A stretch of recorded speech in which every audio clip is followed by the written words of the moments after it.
निवेश रणनीति अपने पोर्टफोलियो में कैसे लगाएं बजट का तड़का, इस पे फोकस करेंगे। बताएंगे बजट के बाद किस सेक्टर के फंड पर आपको नज़र बनाकर रखनी चाहिए, बजट के बाद किन किन फंड्स में बढ़ाए अपनी एसआईपी। ये हमारा आज का मेन मुद्दा है जिस पर हम फोकस करेंगे। टैक्टिकल एलोकेशन को लेकर आपको सलाह दी जाएगी शो में आज। इसके साथ ही बताएंगे बैलेंस पोर्टफोलियो अगर आपको बनाना है अपना तो किस तरह से अपने सवाल हम तक पहुंचा सकते हैं। म्यूचुअल फंड हो, इंश्योरेंस हो, टैक्स हो, क्रेडिट कार्ड हो, लोन को लेकर कोई पेंच फंस रहा हो तो हमें बताइए, हम आपको सलाह देंगे हमारे एक्सपर्ट्स के ज़रिए। व्हाट्सएप कर सकते हैं अपने सवाल 9619873567, ये है नंबर जहां पर अपने सवाल आप हमें व्हाट्सएप लिखित रूप में कर सकते हैं, वीडियो के रूप में अपना सवाल रिकॉर्ड करके भेज सकते हैं। इतना ही नहीं, सोशल मीडिया के तमाम प्लेटफॉर्म्स पर हम लाइव होते हैं। आपके सवाल हम लाइव हमारे एक्सपर्ट के सामने रखेंगे और आपके सवालों के जवाब देंगे।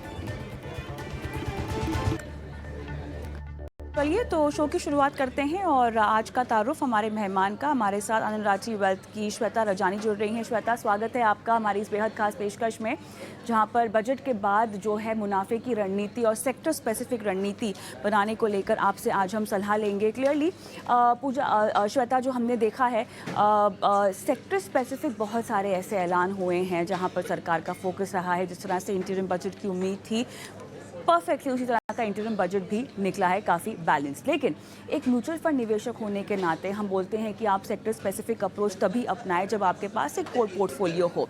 लेकिन इसके बावजूद अब अगर आप ऐसे निवेशक हैं जो थोड़ा सा बाज़ार को समझ चुके हैं और थोड़ा सा बाज़ार की वॉलेटिलिटी से परिभाषित हैं, टैक्टिकल एलोकेशन बजट के आधार पर अगर किसी को लेना हो तो कहाँ लेना चाहिए वो हम बाद में बात करते हैं, लेकिन क्या लेना चाहिए ये सवाल। जी, जैसे आपने कहा कि ये कोर पोर्टफोलियो नहीं हो सकता और जब हम सेक्टर फंड या टैक्टिकल एलोकेशन की बात करते हैं तो बहुत जरूरी हो जाती हैं दो बातें। एक तो आपका मार्केट और उस सेक्टर को समझना, उसकी जानकारी होना बहुत जरूरी है। तो अगर आप समझते हैं अच्छे से, आप उसको ट्रैक करते हैं, तभी आप ये कॉल ले कि हम सेक्टर फंड या कोई एक टैक्टिकल एलोकेशन लेंगे। दूसरा, समय बहुत जरूरी होता है इसमें। आप किस समय इसमें निवेश कर रहे हैं और कितना मुनाफा आपने बनाया और किस समय पे आपको निकल जाना चाहिए। तो इसके लिए जरूरी होता है कि आप इसको रेगुलर बेसिस पे और बहुत ध्यान से, बहुत नजदीक से ट्रैक करें। तो अगर आप ये दो चीजें करते हैं, आप सेक्टर को समझते हैं, आप उन कंपनियों को जानते हैं, ट्रैक करते हैं, तो आप एक सेक्टर का कॉल या एक सेक्टर का टैक्टिकल कॉल अपने पोर्टफोलियो में ले सकते हैं। लेकिन अगर आप ये दोनों नहीं करते, आपके पास समय नहीं है मार्केट को या उस सेक्टर को क्लोजली फॉलो करने का, तो फिर मेरी सलाह ये रहेगी कि आप डाइवर्सिफाइड फंड में चले जाएं, बिकॉज वो फंड मैनेजर और वो टैक्टिकल कॉल आपके बिहाफ पे ले लेंगे। ऑलराइट, तो क्लियरली यहाँ पर क्योंकि आप म्यूचुअल फंड के जरिए निवेश कर रहे हैं और म्यूचुअल फंड के जरिए निवेश करने में एक बहुत बड़े फायदे की बात तो यही होती है कि अगर आप खुद बाजार को समझते नहीं हैं तो आप एक फंड मैनेजर को जो है अपना पैसा सौंप दें और वो आपके पोर्टफोलियो का ख्याल रखेंगे। लेकिन श्वेता, अब थोड़ा सा हम चर्चा को उस ओर लेके जाते हैं जहाँ पर उन निवेशकों की बात कर रहे हैं, हम उन दर्शकों की बात कर रहे हैं जो खुद अपने पोर्टफोलियो को मैनेज करना चाहते हैं। टैक्टिकल एलोकेशन सेक्टर स्पेसिफिक अगर मैं सलाह आपसे चाहूँ तो ऐसा नहीं है कि सेक्टर फंड्स मौजूद नहीं है, तमाम तरह के सेक्टर फंड्स मौजूद हैं जो म्यूचुअल फंड्स आपको ऑफर भी करते हैं और लोगों की दिलचस्पी भी होती है उन फंड में पैसे लगाने की। लेकिन बहुत सारे ऐसे फंड्स हैं ना, वो न्यूज़ बेस्ड चलते हैं और एक साइकिल होती है उन तमाम फंड्स की। तो बजट में जैसे कि हमने अनाउंसमेंट देखी है, भले ही इंफ्रा कैपेक्स को लेकर हो और सौर ऊर्जा को लेकर जो है वो ऐलान किए गए हैं, इस तरह के जो बुनियादी और लॉन्ग टर्म के जो ऐलान हैं, क्या इस समय कोई एक थीम बनती हुई आपको दिखाई दे रही है? फंड्स नहीं पूछ रही हूँ, लेकिन कोई थीम अगर निवेश के लायक हो तो वो क्या बनकर आ सकती है?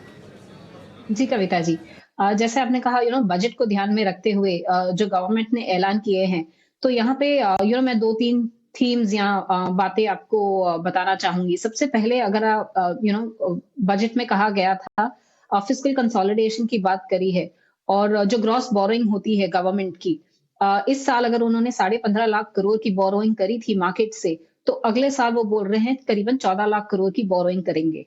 इससे क्या होता है, आप 1 लाख करोड़ कम मार्केट से बोरो करने वाले हैं। तो इसके एक निष्कर्ष ये होता है कि आप देखोगे ब्याज दरें घट सकती है। तो अगर वो होगा तो जो आपके पीएसयू बैंक्स होती है, उनमें बॉन्ड होल्डिंग उनकी ट्रेजरी बुक में काफ़ी होती है। तो अगर ब्याज दरें गिरेंगी तो उनको फ़ायदा हो सकता है अपने प्रॉफिटेबिलिटी पे। तो वो एक थीम एक टैक्टिकल प्ले के हिसाब से निकल के आती है क्योंकि गवर्नमेंट कम बोरो करेगी और ब्याज दरें गिरेंगी।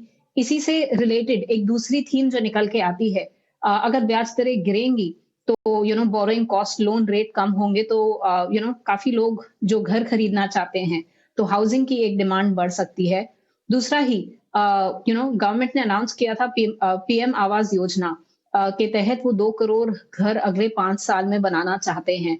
और तो हाउसिंग पे काफ़ी फ़ोकस उनकी भी है। तो उससे जुड़े सेक्टर जैसे सीमेंट, पेंट, स्टील जो बिल्डिंग मटेरियल होते हैं, यहाँ पे हम देख सकते हैं कि इनकी डिमांड बढ़ेगी क्योंकि घर बन रहे हैं।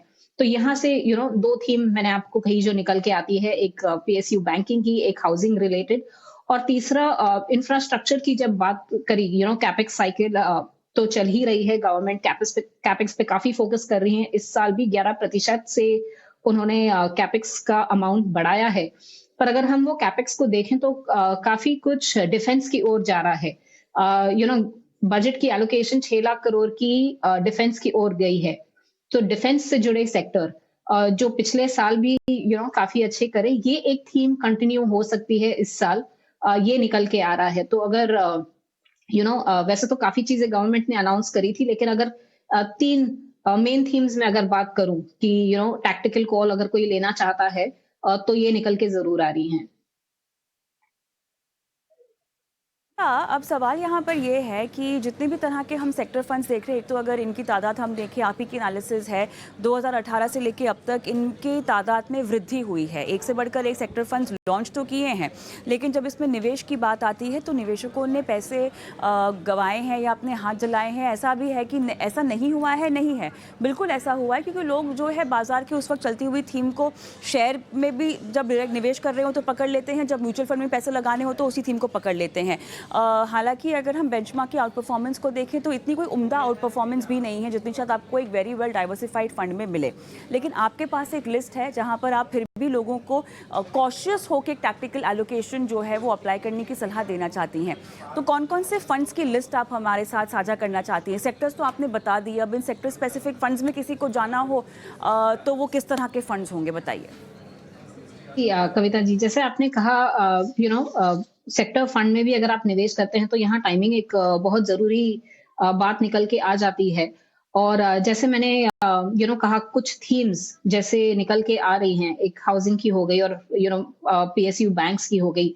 तो आप banking and financial services fund देख सकते हैं अपने पोर्टफोलियो के लिए। और उसी तरह अगर आप इंफ्रास्ट्रक्चर से जुड़े कोई फंड देखें तो वो हो सकते हैं। एसबीआई का banking and financial services fund है, आईसीआईसीआई के हैं। ये कुछ फंड आप कंसिडर कर सकते हैं अपने पोर्टफोलियो के लिए अगर आप एक सेक्टरल कॉल लेना चाहते हैं तो, स्पेशली बजट से जुड़े अनाउंसमेंट के टैक्टिकल कॉल। पर जैसे आप कह रहे थे, हमने देखा गया है काफी केसेस में निवेशक वो सही समय पे नहीं पकड़ पाते। तो उन निवेशकों के लिए कुछ फंड्स जो डाइवर्सिफाइड हैं जो अच्छे होंगे आपके पोर्टफोलियो के लिए भी, जैसे आप एक डीएसपी का इक्विटी अपॉर्चुनिटीज फंड ले लें या एसबीआई का कॉन्ट्रा फंड ले लें। इसके अलावा का मल्टी कैप फंड ले लें। तो ये कुछ फंड्स भी हैं जहां आप देखोगे फंड मैनेजर वो सेक्टरल कॉल्स लेते हैं और काफी शिफ्ट करते हैं। तो यहाँ से भी आपको वो फायदा मिल सकता है। जो सेक्टर्स अच्छा कर सकते हैं और फंड मैनेजर वो आपके बिहाफ पे कॉल्स ले रहे हैं।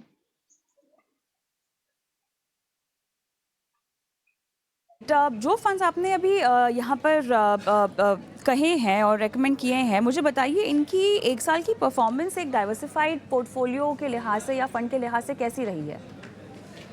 अगर हम डाइवर्सिफाइड पोर्टफोलियो की बात करें ना तो पिछले 1 साल में तो मार्केट ने वैसे भी आप देखोगे काफी बेहतरीन रिटर्न दिए हैं। तो इन फंड्स ने भी अगर हम पिछला 1 साल का परफॉर्मेंस देख रहे हैं तो आपको करीबन 40% के आसपास, कोई 35% होगा, कोई 42% होगा, ऐसा रिटर्न दिया है। बट ये क्योंकि मार्केट भी उसी तरह से भागा है। यही अगर मैं 3 साल 5 साल की बात करूँ तो इन फंड्स में आप देख सकते हो कि जो रिटर्न बना होगा, वो आराम से आपका 14 से 17% के रेंज में बना होगा। पर लगभग जहाँ मार्केट गया है उससे 3-4% के ऊपर की रिटर्न ये फंड्स ने आपको दी है। ये सेक्टर चेंज करके या अपने स्टॉक कॉल्स चेंज करके जो जो एक्टिव मैनेजमेंट जिसे हम कहते हैं वो करके मार्केट से या 2 से 4% बेहतरीन रिटर्न्स तो इन्होंने दिए ही हैं। और राइट, चलिए श्वेता, मेरे ख्याल से इस चर्चा को हम आगे भी बरकरार रखेंगे, लेकिन वक्त हो गया छोटे से ब्रेक का, और ब्रेक के उस पार श्वेता रजानी हमारे साथ बनी हुई हैं जो इस मुद्दे के साथ साथ दर्शकों के सवालों के जवाब भी देंगी। तो आप कहीं मत जाइए और अपने सवाल अगर हो सके तो झटपट हमें व्हाट्सएप कर दीजिए।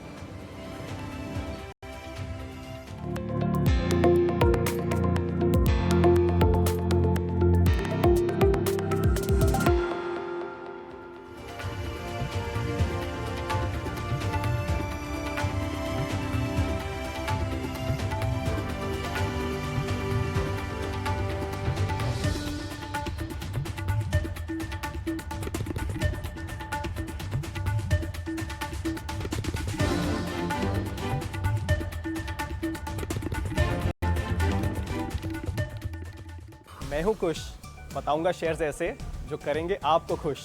जानिए मेरे साथ कड़क शेयर्स रोज ईटी नाउ स्वदेश पर।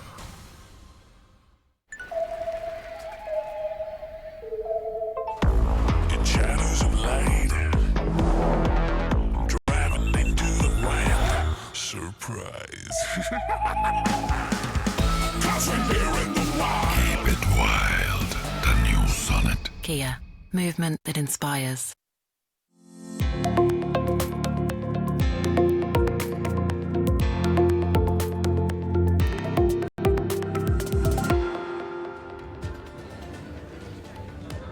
Alright, welcome back. आप देख रहे बनो अपना फाइनेंस मिनिस्टर, और दर्शकों के सवालों के जवाब हम देंगे। श्वेता रजानी मेरे साथ बनी हुई हैं जो आज आपकी लाइव फाइनेंशियल प्लानिंग करेंगी, और विवेक हमारे दर्शक हैं फ़ोन लाइन पर जो अपना सवाल पूछना चाहते हैं। Vivek, hi, good evening. और मोतीलाल ओसवाल का फ्लेक्सी कैप आपके पास है, Axis growth opportunity, Mirae mid cap है, निपॉन स्मॉल कैप है, यूटीआई का रिटायरमेंट फंड है आपके पास। और कितने साल में आप कह रहे हैं 5 करोड़ रुपए जो है आप इकट्ठा कर पाएंगे? आप ये जो SIP कर रहे हैं ये कब से कर रहे हैं विवेक? Yes, good afternoon. मैं SIP कर रहा हूँ वो पिछले तकरीबन 10 साल से कर रहा हूँ। इसमें 10 साल से कर रहे हैं, ओके। इसमें जो एक्सिस का ग्रोथ अपॉर्चुनिटी जो फंड है, मेरे एसेट का जो मिड कैप है, ये मैंने अभी पिछले 3 साल में ही स्टार्ट किया है। एक्सिस में मेरा 10,000 का SIP है एंड मेरे एसेट में 5,000 का SIP है। उसके अलावा और मुझे तो फंड्स की डिटेल्स तो है मेरे पास विवेक, समय थोड़ा सा कम है मेरे पास, फंड की डिटेल्स है। ये बताइए, अपनी SIP बढ़ाएंगे भी आप ना? यस, मुझे अप्रोक्सीमेटली 10,000 का पॉसिबल है बढ़ाने के लिए। मेरा टारगेट चलिए ठीक है, टारगेट मेरे पास है 5 करोड़ का टारगेट है। इसकी डिटेल्स आपने हमें दी है। श्वेता, कितना निवेश करना होगा ताकि 5 CR ये अचीव कर पाएँ, और अगर इसी निवेश में आगे कंटिन्यू करते हैं इसी राशि में तो कितने साल लग जाएंगे 5 CR अचीव करने में? विवेक, अगर आप 45,000 की SIP करते हैं तो आपको 19 साल लग जाएंगे 5 करोड़ तक पहुंचने के लिए। अगर आप इसे 10% से टॉप अप कर पाते हैं तो करीबन 15 साल में या जैसे 10 से 15% तक अगर आप टॉप अप कर पाए तो अगले 12 से 15 साल में आप ये 5 करोड़ के नंबर पर पहुंच सकते हैं। लेकिन अगर इसी स्पीड से आप लगातार चलते रहे तो आपको 19 साल लग जाएंगे। मैं आती हूँ आपके फंड्स पे भी।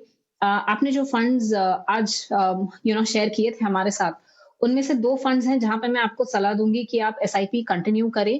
एक तो है आपका जो निपॉन का स्मॉल कैप फंड है और मिराई का मिड कैप फंड। ये 2 बेहतरीन फंड्स हैं, आप यहाँ कंटिन्यू कर सकते हैं। इसके अलावा कुछ फंड्स जो मैं आपको सलाह दूंगी SIP चेंज करने के लिए, तो आप एक लार्ज मिड कैप, बिकॉज आपके जो 2 फंड है स्मॉल और मिड कैप है, तो आपको लार्ज कैप भी चाहिए अपने पोर्टफोलियो में। इसीलिए एक्सिस का ग्रोथ, मोतीलाल फ्लेक्सी और UTI का रिटायरमेंट फंड में आप SIP रोक लें।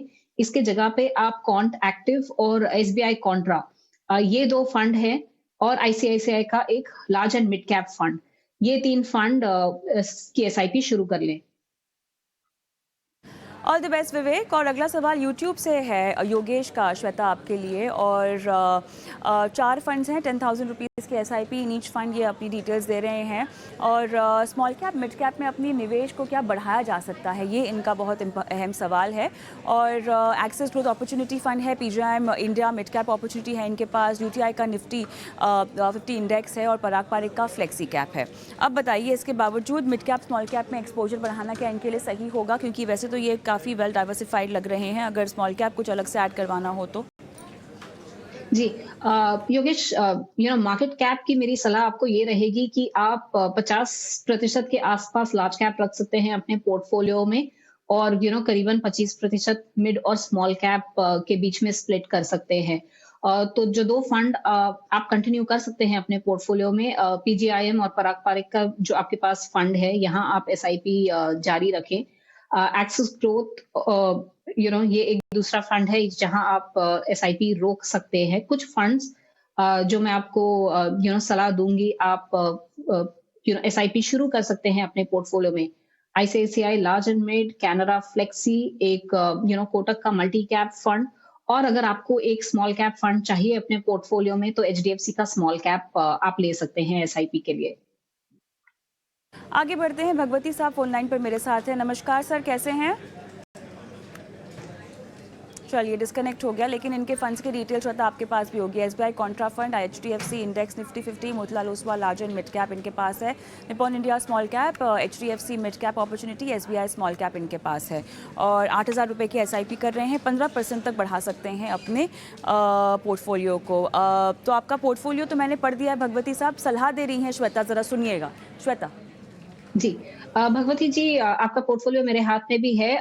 सबसे पहले तो अगर आप इसी तरह से SIP कंटिन्यू करेंगे तो 15 साल में आप 50 लाख के आसपास के अमाउंट पे पहुंच जाएंगे। तो ये ध्यान में रखें, क्या आपका जो लक्ष्य है वो पूरा हो पाएगा? नहीं तो आप SIP का टॉप अप कर लें 10 से 15% हर साल। फंड्स जो अच्छे हैं आप कंटिन्यू करें, SBI Contra, HDFC mid cap और मोतीलाल का लार्ज एंड मिड कैप, यहाँ 3 आप SIP जारी रखें। जो SIP आप रोक लें, एक इंडेक्स फंड है आपके पास HDFC का, निप्पॉन स्मॉल और SBI स्मॉल। हालांकि ये 2 स्मॉल कैप फंड्स ने आपको अच्छा रिटर्न दिया होगा, यहाँ साइज का मुझे इशू लग रहा है, इसीलिए मैं SIP रोकने के लिए कह रही हूँ। आप इसके जगह पे एक इन्वेस्को का स्मॉल कैप फंड, एक HDFC का फोकस 30 फंड, यहाँ आप नई SIP शुरू कर सकते हैं भगवती जी। यहाँ पर भगवती जी भी मेरे साथ फोन लाइन पर है, आपको मेरी आवाज़ आ रही है सर? हाँ बोलिए। चलिए वापस से, अरे वाह, आप तो फोन लाइन पर सुनाई दे गए, मुझे लगा डिस्कनेक्ट हो गए होंगे। तो सलाह तो आपने सुन ली, अब इसके बावजूद मुझे बताइए कि आपने कितने साल तक ये पोर्टफोलियो में रहना है, क्योंकि उसकी डिटेल्स तो आपने नहीं दी। अच्छी डिटेल जो दी है वो ये है कि 15% तक आपको अपना निवेश बढ़ाना है, बहुत बढ़िया इरादा है ये। अब कितना कॉर्पस इकट्ठा करना है ये तो आपने बताया ही नहीं। जी मेरा तो पर्पस वैसा 1-2 करोड़ का है, और मैं 20-25 साल तक होल्ड करूंगा इसमें। और वही जो मैम ने बोला वो तो मैं पहले से सोच रखा हूँ कि हर साल टॉप अप करूंगा SIP में 10-15%। बिल्कुल, बहुत बढ़िया। तो 20 से 25 साल में 1 CR इस निवेश राशि के साथ अचीव हो पाएगा श्वेता? अगर वो साथ में 10% से टॉप अप कर रहे हैं तो वो अपने 1 करोड़ के लक्ष्य पे पहुंच जाएंगे, बिकॉज उन्होंने समय भी 15 साल से बढ़ा दिया है। तो 20-25 साल का समय है, उस समय में तो हो जाएगा 10% के टॉप अप के साथ। ऑल राइट भगवती साहब, ऑल द बेस्ट। और टॉपअप तो आप कर ही रहे हैं, तो आपका बहुत मुमकिन है आपका जो लक्ष्य है वो अचीव हो जाए। लेकिन एक बात ध्यान में रखिएगा, 20-25 साल के बाद आप अभी बोल रहे हैं कि आपको 1 करोड़ रुपए चाहिए, हम नहीं जानते किस लक्ष्य के लिए आपको चाहिए, ध्यान रखिएगा, क्योंकि लंबा समय है। महंगाई आपकी राशि को, आपके पैसों को भी खा जाती है ना, तो उससे आपके रिटर्न में कमी आती है। तो ज़रा महंगाई को भी ध्यान में रख लीजिएगा। 1 करोड़ रुपए अभी बड़े लग रहे हैं, उस वक्त उनकी वैल्यू कम हो जाएगी। तो अगर आपको कैलकुलेशन के लिहाज से देखा जाए तो ये ज़रूर एक बार रिवर्क करना होगा अपने लक्ष्यों में। आगे बढ़ते हैं, एक यूट्यूब के दर्शक हैं श्वेता विजेंद्र साहब, और बड़ा कॉर्पस कैसे तैयार कर रहे हैं भाई, इनका ये सवाल है। 15 साल में 1 करोड़ चाहिए, 4 फंड, 23,000 रुपये की SIP ये कर रहे हैं। फंड्स आपके पास होंगे श्वेता, UTI निफ्टी 50 इंडेक्स है इनके पास भी, HDFC स्मॉल कैप है और SBI का भी स्मॉल कैप है, मोतीलाल ओसवाल का मिड कैप भी है। भर भर के है भैया, सबके पास स्मॉल कैप मिड कैप है। श्वेता जी कविता जी, बिकॉज़ काफ़ी समय हमने देखा है कि लोग क्या करते हैं ना, जहाँ रिसेंटली रिटर्न बहुत अच्छा बना होता है, वो वहाँ एसआईपी शुरू कर लेते हैं। तो पिछले 1 साल में मिड और स्मॉल कैप ने काफ़ी बेहतरीन रिटर्न्स दिए हैं। मिड कैप और स्मॉल कैप ने तो 50% के आसपास के रिटर्न दिए हैं, तो इसके लिए आप हर पोर्टफोलियो में ये देख रहे हैं। बृजेंद्र जी, आपके पोर्टफोलियो पे मैं आती हूँ।